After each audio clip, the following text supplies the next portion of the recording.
दोस्तों, अगर किसी भी टेक्नीशियन हो और किसी भी ऑफिसर हो, उसने नया कंप्यूटर लेने के लिए बहुत बार सोचता रहेगा, क्योंकि उसका पुराना कंप्यूटर से काम हो नहीं पा रहा है। क्यों हो नहीं पा रहा है? क्योंकि उस कंप्यूटर और पीसी को खोलने में भी तकरीबन 5 से 10 मिनट लगेगा और किसी भी एप्लीकेशन ओपन होने में भी बहुत टाइम लग जाएगा। अब हम उसकी जगह में क्या कर सकते हैं? क्या नया पीसी खरीदने में ठीक है?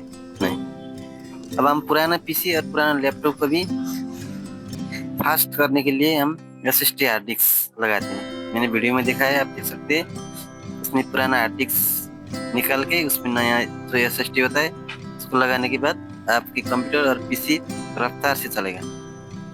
आइए वीडियो देखते रहिएगा। वीडियो में ये मेरा ही कंप्यूटर है असल का, इसमें भी एसएसडी हार्ड डिस्क नहीं था। मैंने इसमें एसएसडी हार्ड डिस्क लगा दिया है अभी। अब उसके बाद इसको मैंने फॉर्मेट करके उस एसएसडी हार्ड डिस्क को इंटरनल और इसमें जो हार्ड डिस्क था पहला उसको एक्सटर्नल हार्ड डिस्क बना के इसमें लगाता हूँ। आइए वीडियो देखते रहिए। अगर आपके पास भी किसी भी लैपटॉप और कंप्यूटर हो, आप उसमें आसानी से एसएसडी हार्ड डिस्क लगा के कंप्यूटर को स्पीड बढ़ा सकते हो।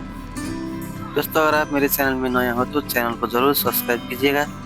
अगर आपको किसी भी mobile related, laptop PC related कोई भी मदद चाहिए, नीचे कमेंट बॉक्स है, उसमें कमेंट कर सकते हो।